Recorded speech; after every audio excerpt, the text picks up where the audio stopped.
नेपाल, जहाँ कृषिले केवल जीविकोपार्जन मात्र होइन, समाज र अर्थतन्त्रको आधार निर्माण गरेको छ। आज जमिनमा प्रविधिको स्पर्श छ, योजनाको स्पष्टता छ र सम्भावनाको उज्यालो भविष्य देखिन्छ। यही परिवर्तनलाई जीवन्त बनाउँदै राष्ट्रिय कृषि आधुनिकीकरण कार्यक्रम कार्यान्वयन इकाइ भक्तपुरले विगत 10 वर्षमा कृषि क्षेत्रको विकासमा उल्लेखनीय काम गरेको छ।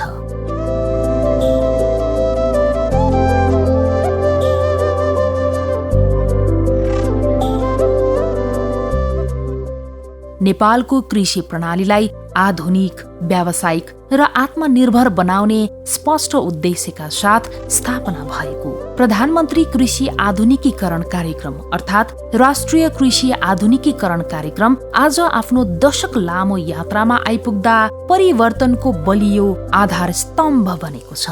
यस अवधिमा किसानको सोच, उत्पादनको ढाँचा र बजारसँगको सम्बन्धमा आएको आमूल परिवर्तनले यो कार्यक्रम केवल नीतिगत पहल मात्र नभई व्यवहारमै सफलताको नमुना बन्न सफल भएको छ।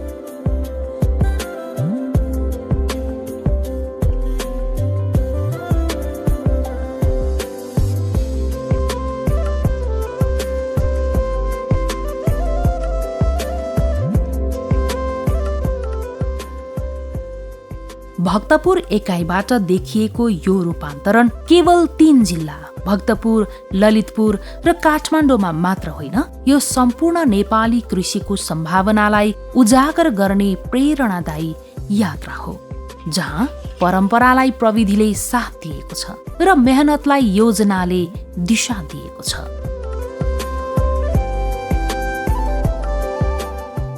करिब 1 खर्ब 30 अर्ब 74 करोड 20 लाखको लागतमा सञ्चालन गरिएको यो कार्यक्रम आज 10 वर्षीय यात्राको अन्तिम चरणमा पुगेको छ र यसको प्रभाव र कार्यान्वयन देशभर भइरहेको छ।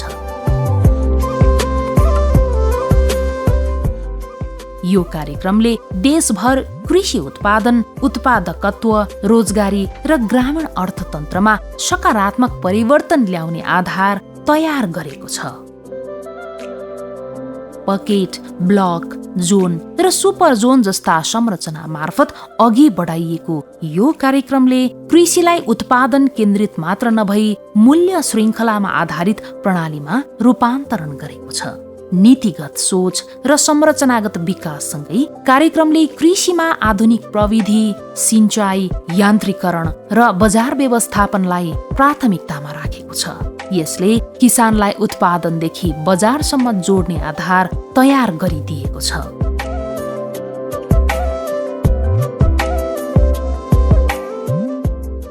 राष्ट्रिय कृषि आधुनिकीकरण परियोजना कार्यान्वयन इकाइ भक्तपुरले कार्यक्रमको प्रभावकारितालाई प्रत्यक्ष रूपमा लागू गर्दै कृषकको जीवनस्तर उकास्न प्रत्यक्ष सहयोग गरी उत्कृष्ट उदाहरण प्रस्तुत गरेको छ।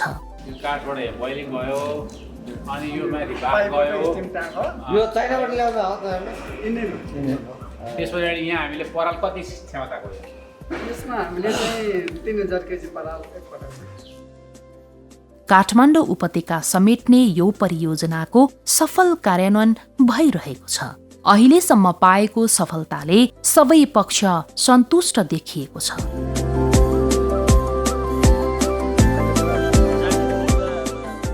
यस कार्यक्रमबाट काठमाडौँ उपत्यकाको कृषि क्षेत्र टनेलमय, थोपा सिंचाइमय, मल्चिङमय र यान्त्रिकमय भएको छ। 10 वर्षीय अवधिमा यो परियोजना कार्यान्वयनमा आएपछि आफ्नो कार्यक्षेत्रमा 481 साना सिंचाई योजना मार्फत 225 हेक्टर जमिनमा सिंचाई सुविधा विस्तार भएको छ। 126 हेक्टर भन्दा बढी क्षेत्रमा चक्लाबन्दी खेतीले उत्पादन लागत घटाउँदै व्यावसायीकरण बढाएको छ। 1200 भन्दा बढी कृषि उपकरण वितरण, 4900 स्थायी प्लास्टिक टनेल निर्माण र 20 हाइटेक नर्सरी स्थापना, यी उपलब्धिले कृषिलाई आधुनिक र दिगो बनाएको छ। किसानहरू उत्पादनकर्ता मात्र नभई उद्यमी बनेका छन्। उत्पादन वृद्धि, लागत न्यूनीकरण, बजार पहुँच र मूल्य अभिवृद्धिमा उल्लेखनीय सुधार आएको छ।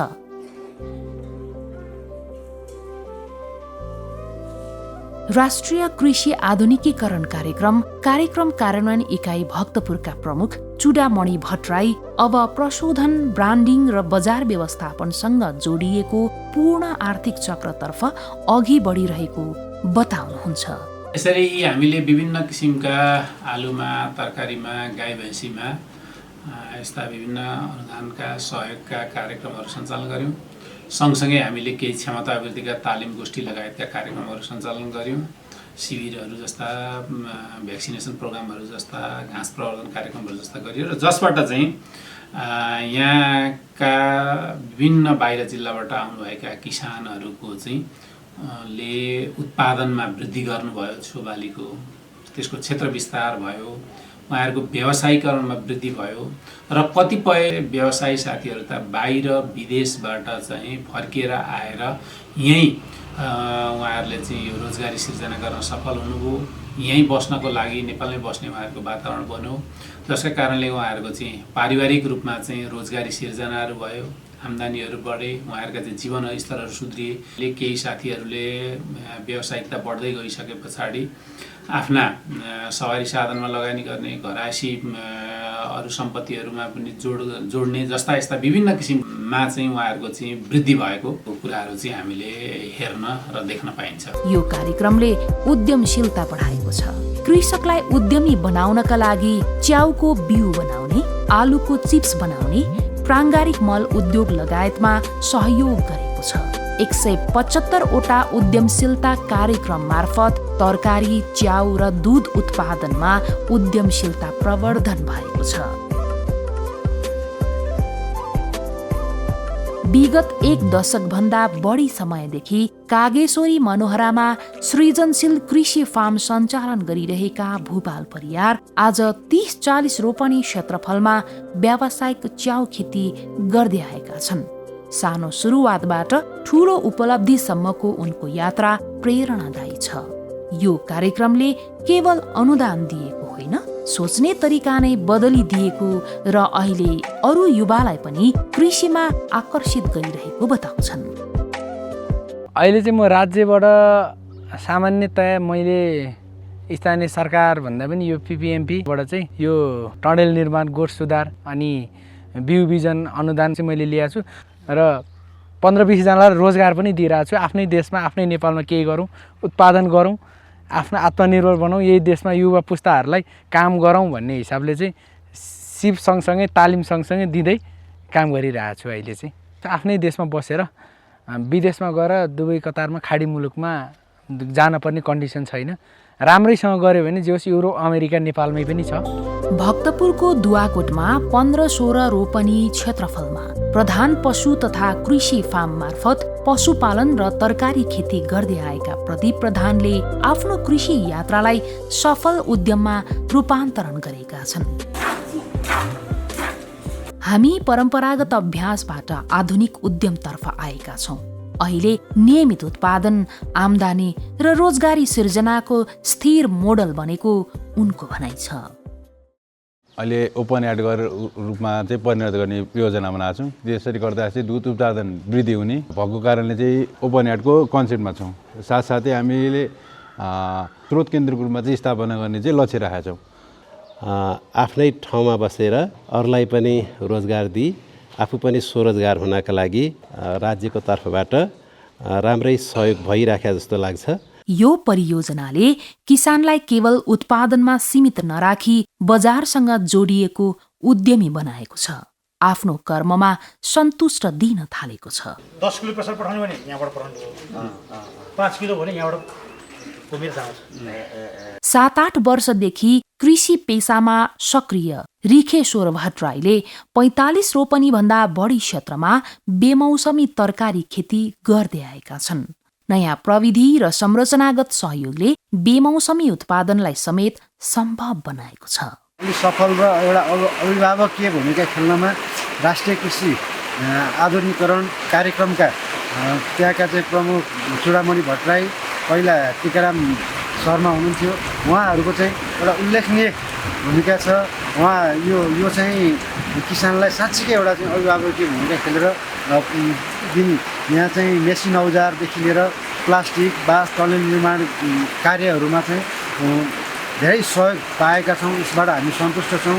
यो कता कता हामीलाई चाहिँ के लाग्छ भने राष्ट्रिय कृषि आधुनिकीकरण कार्यक्रम चाहिँ अब जाँदैछ भन्दाखेरि चाहिँ साँच्चै किसानहरू अन्यायमा पर्छन् कि राज्यले चाहिँ किसानहरूलाई एउटा किसान र सरकार बिच एउटा जुन सहकार्य जुन एउटा चाहिँ जोडिएको एउटा चाहिँ राम्रो खालको चाहिँ उसलाई हटाउन खोज्यो भन्ने चाहिँ हामीलाई चिन्ता लागिरहेको छ। यो राष्ट्रिय कृषि अरू जिल्लामा के हामीलाई थाहा हुँदैन र यो भक्तपुर जिल्लामा चाहिँ साँच्चै नै राष्ट्रिय कृषि आधुनिकीकरण कार्यक्रमले चाहिँ सबैलाई कसैलाई पनि काखा नगरिकन सबैलाई चाहिँ एकमुष्ट रूपमा केही न केही कसरी सहयोग गर्न सकिन्छ। अब अनुदान दिने कार्यक्रम त्यो भएर अरू विभिन्न खालका चाहिँ नि रोग किराहरूदेखि लिएर विभिन्न खालका चाहिँ सङ्क्रमण भएको अवस्थामा पनि सहजीकरण गरिदिएर विभिन्न प्राविधिकहरू उपलब्ध गराइदिएर उहाँहरूले चाहिँ हामीलाई चाहिँ एउटा अगाडि बढ्न ठुलो टेवा दिनुभएको छ। म यसमा एकदम सन्तुष्ट छु। वैदेशिक रोजगारीबाट फर्किएर आफ्नै देशमा सम्भावना खोज्ने सोचसहित कृषि व्यवसायमा हात हालेका भाइराम चौलागाई आज 20 रोपनी क्षेत्रमा बेमौसमी तरकारी खेती गर्दै सफल भइरहेका छन्। अनुदान र सहजीकरणले साना किसानलाई समेत ठूलो सोच राख्न प्रेरित गरेको उनको भनाइ छ।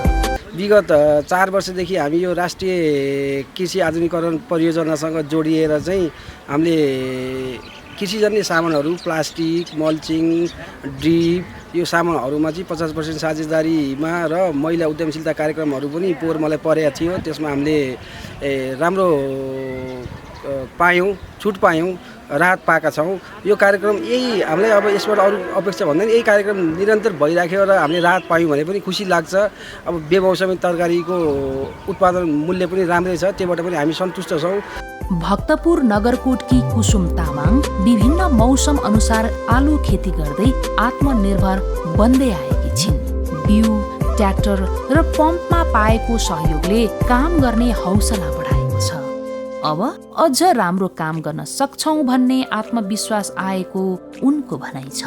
हामीले यो यतिसम्म कृषि अनुदानमा हामी सहभागी हुन पाउँदा, हामीलाई सहयोग पाउँदा हामी धेरै खुसी छौँ। उहाँहरूलाई धेरै धेरै धन्यवाद। अनि हामीलाई एउटा यो अनुदानहरू यस्तो आइसकेपछि उहाँहरूले कल गरेर चाहिँ यो ठाउँमा यस्तो खेती हुन्छ, तपाईँहरू आइदिनुहोस् भनेर उहाँहरूले नि खबर गर्नुहुन्छ। अब एकदम खुसी लागिरहेछ। अझ योभन्दा पनि अझ बढी अनुदानहरू आएर किसान खेती गरेर खाने किसानहरूलाई राम्रो गर्न पायो भने अझै खुसी हुन्थ्यो भन्ने। व्यावसायिक कृषिले रोजगारी सिर्जनामा समेत महत्त्वपूर्ण योगदान पुर्याइरहेको छ। कामकै खोजीमा भौतारिनु पर्ने अवस्थाको अन्त्य भएको छ। पछिल्लो 1 दशकदेखि काठमाडौँ नागार्जुनमा एएस मल्टिप्रपोज एग्रो फार्म मार्फत पुष्प व्यवसायमा सक्रिय अञ्जना आचार्यले 20 रोपनी क्षेत्रमा गुलाब खेती गर्दै 15 जनालाई रोजगारी दिएकी छिन्। कृषकलाई वास्तविक पहिचान र उत्पादनमा आधारित सहयोग गर्ने हो भने धेरै प्रगति गर्न सक्ने उनको बुझाइ छ। हामीले चाहिँ यो फार्ममा चाहिँ अहिले 15 जनालाई चाहिँ नियमित रोजगारी दिएका छौँ भनेदेखि जस्तो सिजनको बेलामा चाहिँ बाहिरको यहाँ स्थानीय महिलाहरूलाई चाहिँ सिजन हेरिकन 10 देखि 15 जनालाई चाहिँ नियमित रोजगारी दिइरहेका हुन्छौँ। कृषि व्यवसाय चाहिँ कस्तो छ भनेदेखि जस्तो यसमा चाहिँ रिस्क धेरै हुन्छ। मान्छेले चाहिँ आफ्नो लगानीले मात्र काम गर्न भनेको अलिक गाह्रै हुन्छ। यस्तो अवस्थामा चाहिँ जस्तो राष्ट्रिय कृषि आधुनिकीकरण परियोजनाले चाहिँ हामीलाई चाहिँ थोपा सिँचाइ, स्ट्रक्चर निर्माण, अनि त्यसपछि प्लास्टिक पोखरी निर्माण, अनि त्यसपछि मेसिनरीहरूमा चाहिँ जुन सहयोग गरिरहनु भएको छ त्यसले पनि हामीलाई धेरै नै राहत भएको छ। वास्तविक किसान को छन्, कसले काम गरिरहेछ, तिनीहरूलाई पहिचान गरेर चाहिँ थोरै अनुदान दिनुभन्दा नि जसले धेरै उत्पादन गरिरहेको छ उत्पादन बेसिसमा त्यसरी हामीलाई सहयोग गरिदिनु भयो भने चाहिँ अब आउने दिनहरूमा चाहिँ काम गर्न धेरै सजिलो हुन्छ। राष्ट्रिय कृषि आधुनिकीकरण कार्यक्रम कार्यान्वयन इकाइ भक्तपुरले आफ्नो वित्तीय पक्ष पनि सुदृढ बनाएको छ। चालु आर्थिक वर्षमा करिब 90% बजेट खर्च भइसकेको छ भने कुल विनियोजनको 76% उपयोग भएको छ। यी विभिन्न कार्यक्रमहरूमा चाहिँ हामीले सहयोग गर्दै आयौँ र हालसम्म यसरी हामीले हेऱ्यौँ भने यो 10 वर्षसम्म हामीलाई करिब 50 करोड 9,38,000 जति विनियोजन भएकोमा हामीले करिब 38 करोड जति खर्च गऱ्यौँ, जुन चाहिँ टोटल विनियोजनको करिब 76% जति हामीले आर्थिक रूपमा प्रगति गऱ्यौँ भने चालु आर्थिक वर्षमा मात्रै हेऱ्यौँ भने करिब 8 करोड 57 लाख रुपियाँ हामीलाई विनियोजन भएकोमा 7 करोड 71 लाख जति गरेर करिब 90% जति खर्च हुने अनुमान हामीले गरेका छौँ। यसरी यस्ता यी विभिन्न कार्यक्रमहरूमा आयोजनाले सहयोग गरेर किसानहरूको चाहिँ व्यावसायिकता वृद्धिमा, क्षेत्र विस्तारमा, उहाँहरूको चाहिँ विभिन्न बजारीकरण, लेबलिङ, प्याकेजिङ लगायतका यी विभिन्न पूर्वाधारहरू निर्माणमा पनि सहयोग गरिरहेको अवस्था छ। आगामी आर्थिक वर्षहरूमा कार्यक्रमले सुपर जोन विस्तार, प्रशोधन उद्योग स्थापना, बिउ उत्पादन ल्याब र निर्यात बजार विस्तारतर्फ केन्द्रित रही कार्यक्रम सञ्चालन गर्ने योजना बनाएको छ। आउने आर्थिक वर्षमा यिनै जोन विकास कार्यक्रमहरू गर्ने र जोनलाई अलिकति ठुलो बनाएर सुपर जोन, तरकारीका सुपर जोन, दुधको सुपर जोनहरू विकास गर्ने र अलिकति यो उत्पादन सँगसँगै अब चाहिँ अलिकति प्रशोधन र बजारीकरणका अलिकति संरचनागत कुराहरूमा चाहिँ विकास गर्ने गरी हामी अगाडि बढिरहेका छौँ, जसको फलस्वरूप आउने आर्थिक वर्षमा हामीले यो च्याउको बल बनाउने उद्योग अथवा च्याउको चाहिँ बिउ बनाउने त्यस्ता चाहिँ ल्याब पूर्वाधारहरूमा पनि सहयोग गर्ने गरी हामीले कार्यक्रमहरू प्रस्ताव गरिएको अवस्था छ।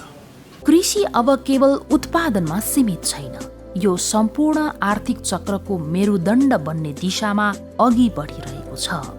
राष्ट्रिय कृषि आधुनिकीकरण कार्यक्रमले स्पष्ट सन्देश दिएको छ कि सही नीति, प्रभावकारी कार्यान्वयन र किसानको सक्रिय सहभागिता भए कृषि समृद्धिको आधार बन्न सक्छ।